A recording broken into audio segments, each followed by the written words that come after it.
Tiffany Turner was living a full and active life as wife, teacher, author, and musician when she experienced a life-threatening heart crisis. On the Move host Donna Yeager learned about the timely events before surgery and after her recovery. Now we will visit with Tiffany Turner and her mom, Sharon Peck, with our On the Move host, Donna Yeager.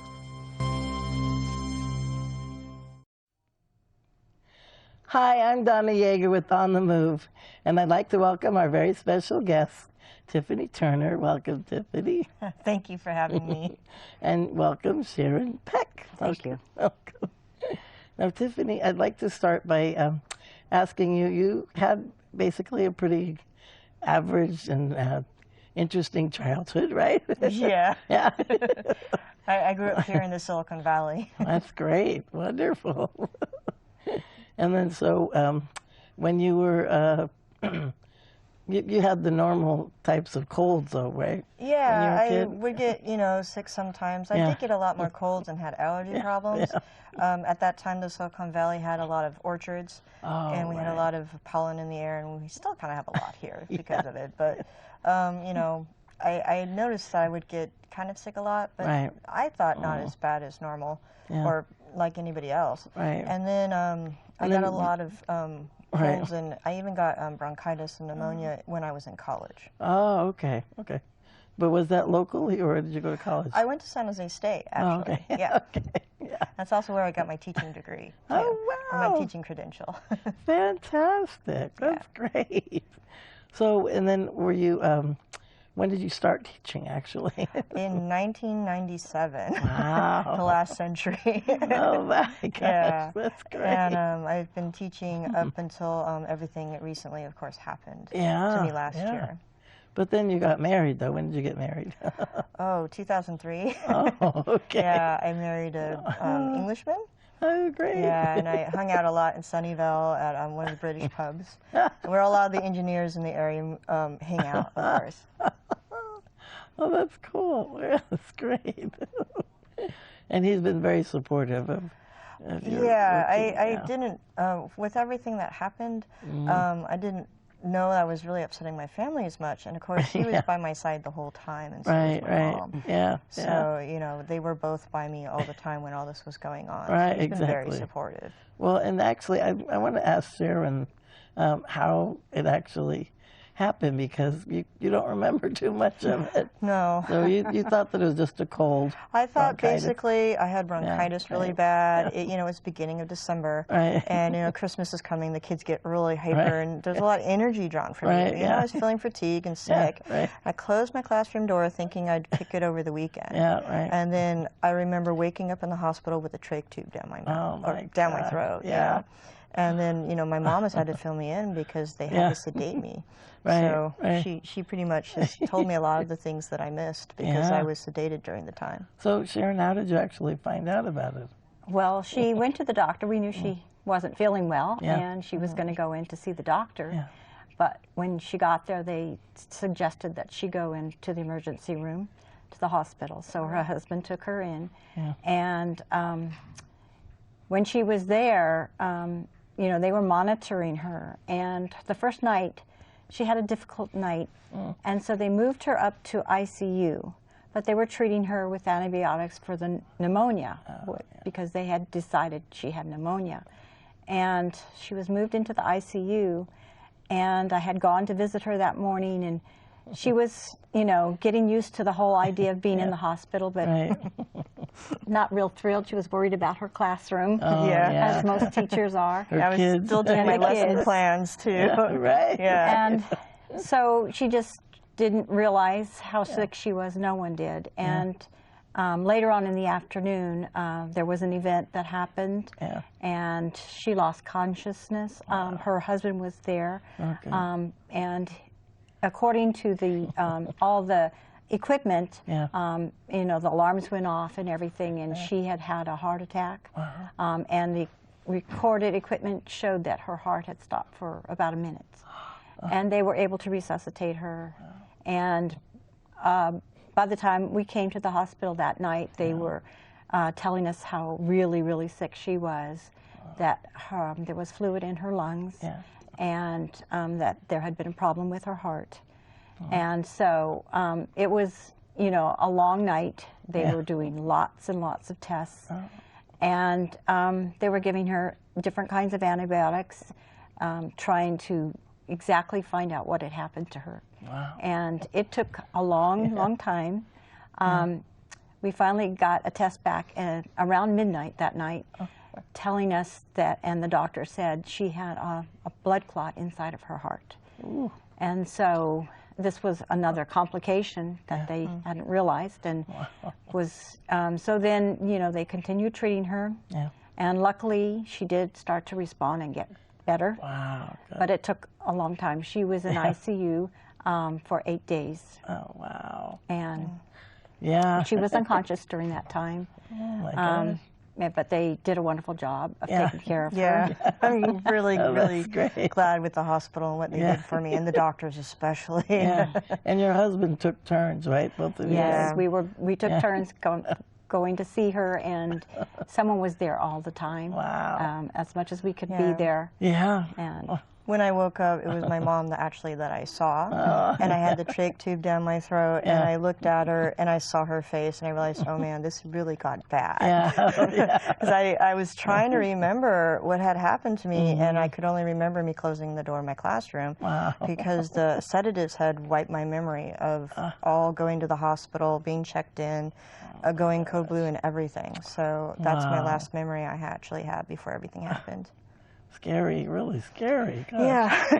Well, and it was kind of interesting because we met a couple of days ago, and you said that you were able to take a selfie in the hospital bed. That's pretty amazing. I realized that, you know, this was something big that had happened to me, and I wanted to kind of show it. Plus, I also wanted to talk to my friends on Facebook, and actually they were talking to me back, and it was like a lifeline in the hospital with my friends to be able to talk to them like that. That's great. And you know, I was humorous about it. You know, I was making jokes. I got a test done, and I think they had to put some radiation in me to see different organs. So everybody's saying, "Oh, you're like Spider-Man. You know, you've been bit by a spider." I'm like, yeah. So we were going around calling me Spider Tiff for a while. Oh wow. Yeah, you have to keep your humor when these things happen. Exactly. Very important. It really helps, you know? Yeah, it does. Because you weren't able to have visitors. Not for the people in the when I was in ICU. But when I actually got to the regular hospital room, all my friends started coming and seeing me. And they saw it on Facebook and like, oh my goodness, what happened? And so I had a lot of friends actually come see me in the hospital when they were allowing visitors. That was the best support, was seeing all my friends come in and seeing how he's doing and making jokes. And it really helped me get through the beginnings of everything that happened. Because it's, Sharon, it's pretty rare, right? Yes, what happened to her was pretty rare. The doctors had not seen something like that, where the blood clot was inside the heart. And it was a pretty good sized blood clot, too. So I'm just grateful that they were able to find it and figured out what was going on with her. And were able to eventually treat it. So there was like a blood clotting, or what do you call it, anticoagulant or something? It was a blood clot in my actual chamber behind one of the valves.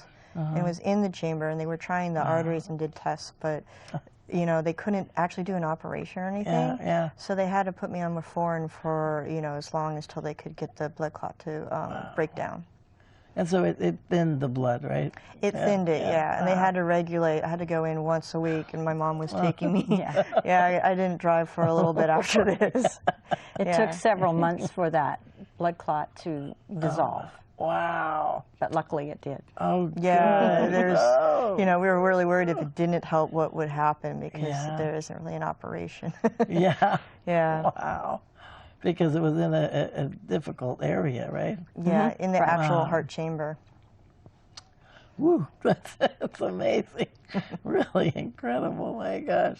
But you stayed on the move the whole time. Yeah, I mean, as much as I could. Yeah, I had a physical therapist coming in and helping me at first.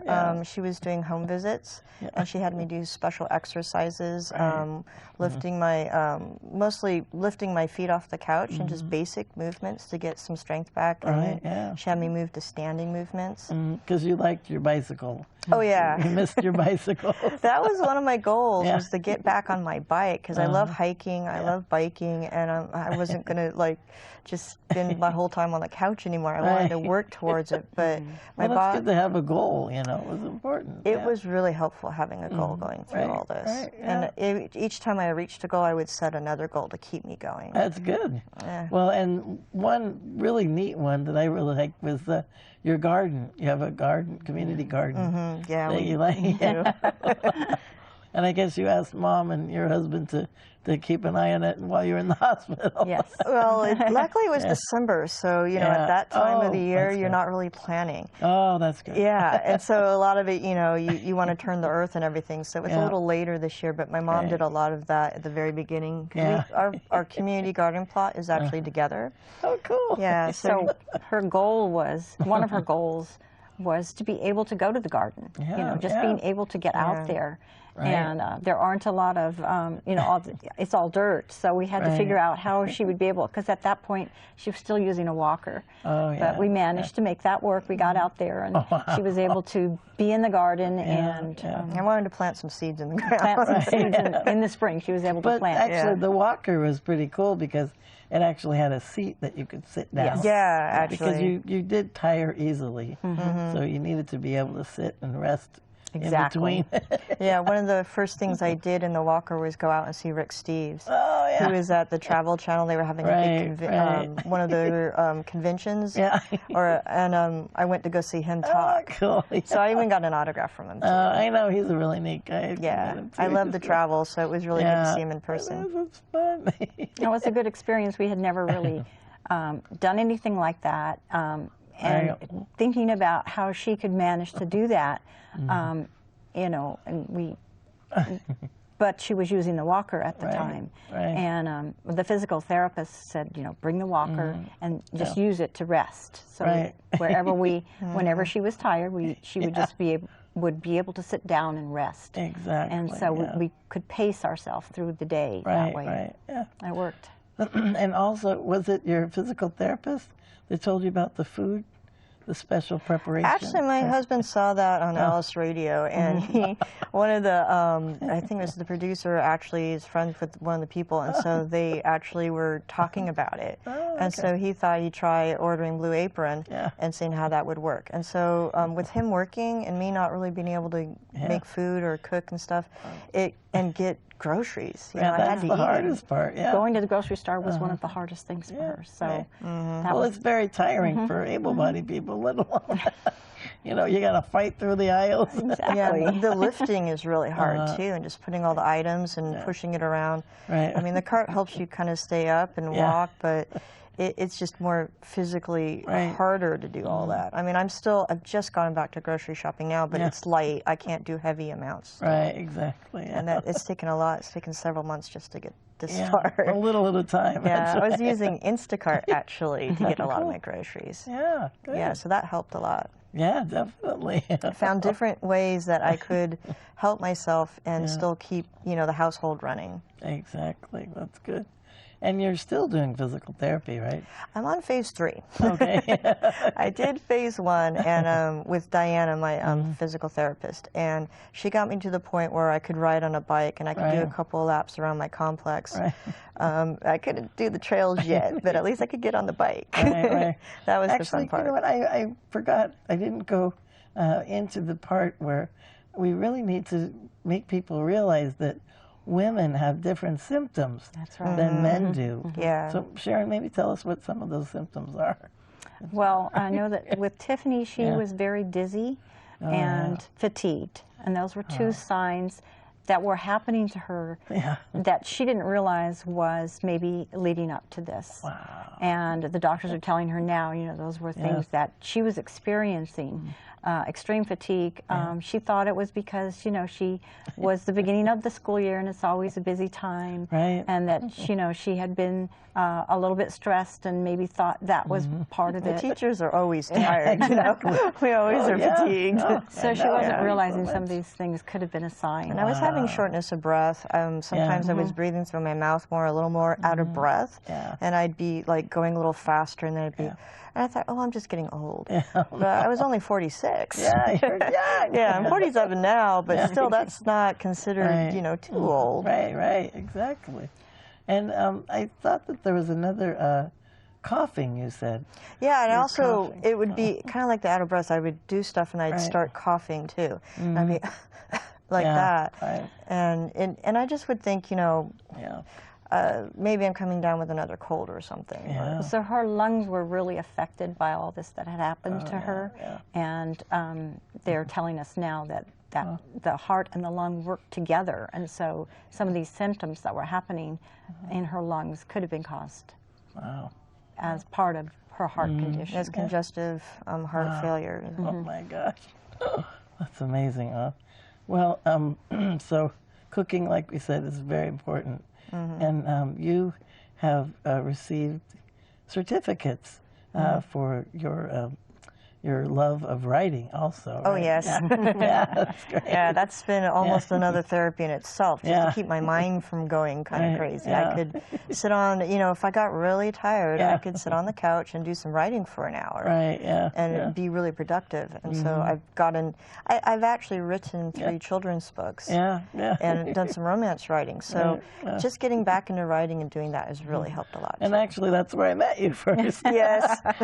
You were at a beautiful crafts fair, and I love arts and crafts, and I love jewelry.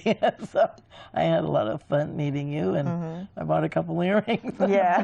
They were just too gorgeous.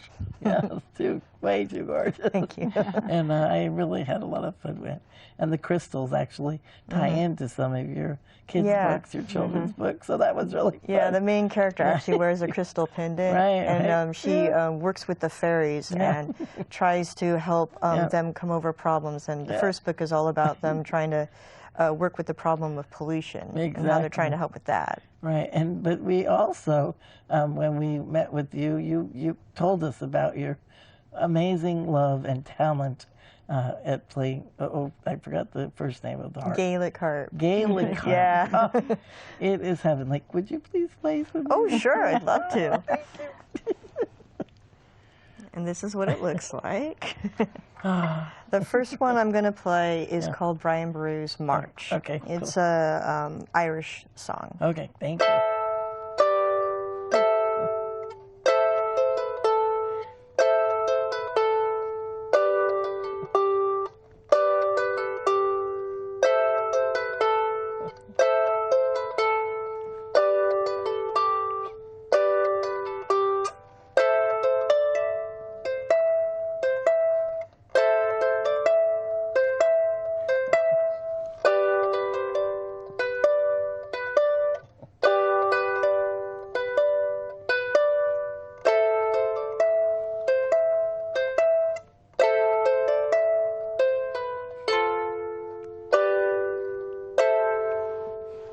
Very pretty. So that's the first one. I can also play for you a clan tune. Okay. A lot of the different Scottish families and Irish families have a song just for their families. And so they'd use it in going into battle and rallying, you know, for the battle cry when they would go into battle. So this one is called Parson's Farewell. For the family Parsons, of course. Okay.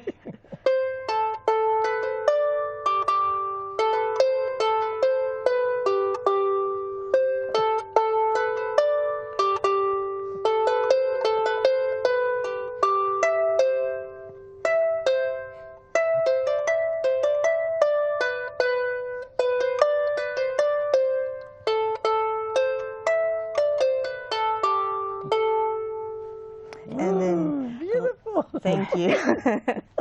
And then the last one I'll play is called Rondo. It's a Renaissance tune. Okay.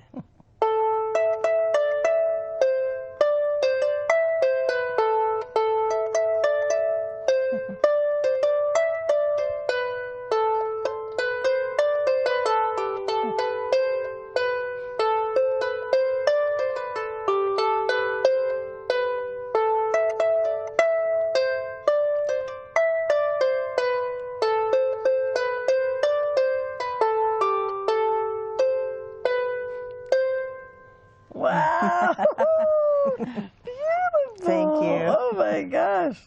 That sends chills up my spine. So beautiful. Yeah, I do enjoy playing that at fair. Yeah. Yeah, and yeah, you're at the Renaissance Fair. Yeah, I do work at the Northern Renaissance Fair. Right. And we have a photograph of you when you were sitting on your walker, relaxing and playing it for people. And oh, it's just so beautiful. Yeah, that was at the Sonora Celtic Festival. So I do a lot of different fairs throughout Northern California. But I really wanted to get back into doing fair. And that was one thing, having fair.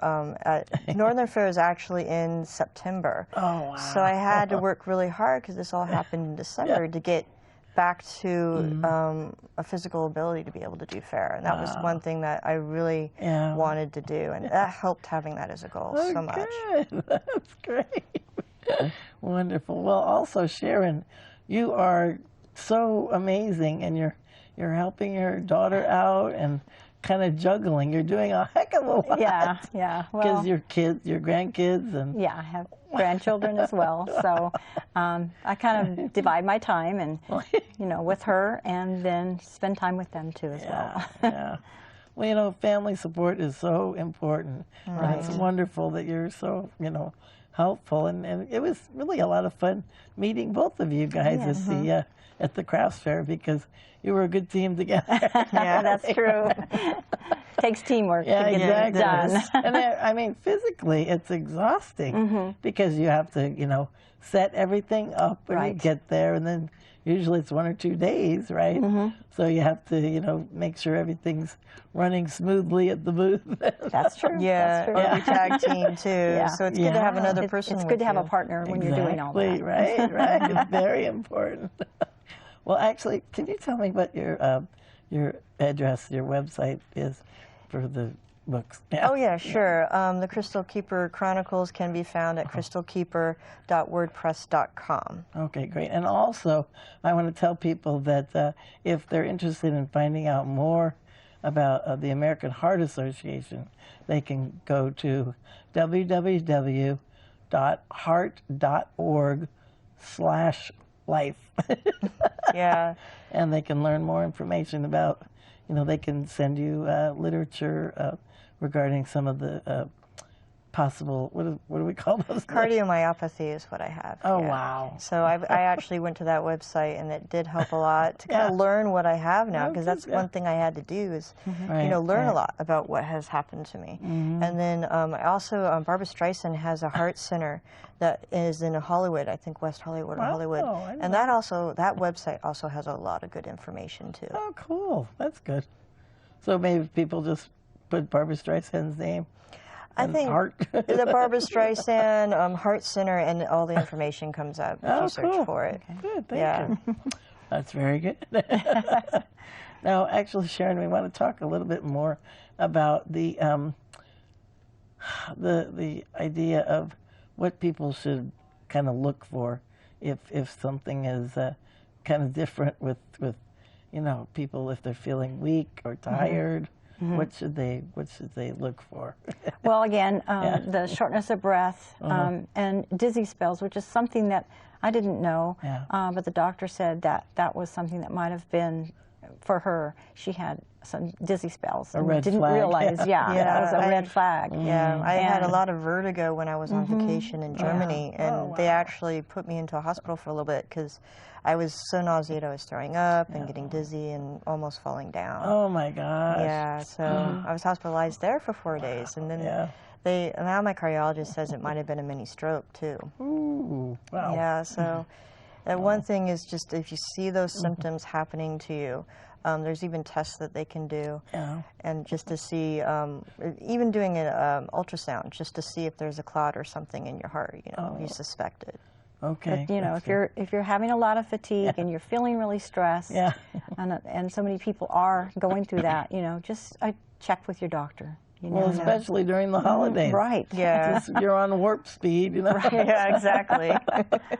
And we all are. I mean, I think Silicon Valley is just that way, and you're not. True. You're not really. You don't realize how crazy, living here is. Well, you're always pushing yourself and pushing, and I mean that's the one thing. Teachers, we always push. We're always going. You know, if we're sick, you know, we're still pulling ourselves out of bed and going to work and teaching the kids. And then I think that's part of it is that you know when you're pushing yourself like that, you're not really realizing what's happening is something. You know, whether it's not bronchitis. You know, I just didn't expect it. I thought it was fatigue from being teaching. You know, and teaching takes a lot of energy out of you too. Right.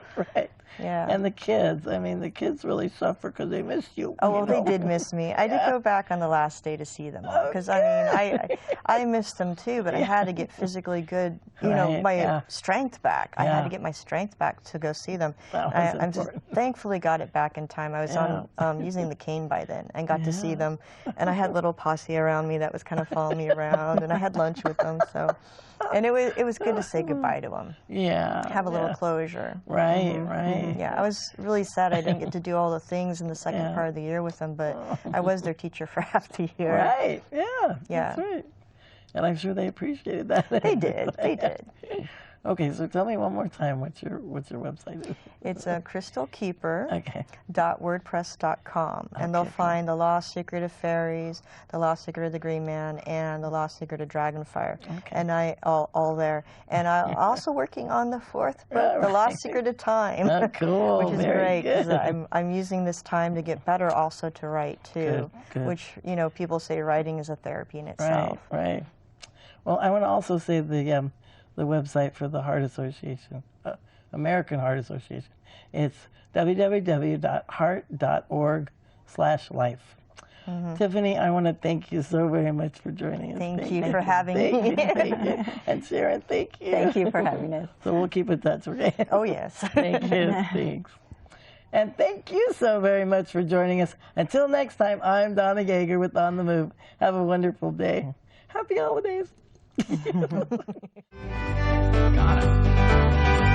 you see us in your businesses or see us on TV, don't be surprised because you'll see us there again and again. Because we're showing our abilities and building self-esteem.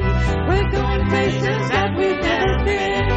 Hey, we're on the move to make this world a better place. We're on the move, we're striking out to set the pace. We all can choose to make a difference. Our time is overdue. We collect our dreams, take them on the move. We're on the move to make this world a better place. We're on the move, we're striking out to set the pace. We all can choose to make a difference. Our time is overdue. If we collect our dreams, take them on the move. If we collect our dreams, take them on the move. So let's pick up our dreams, take them on the move.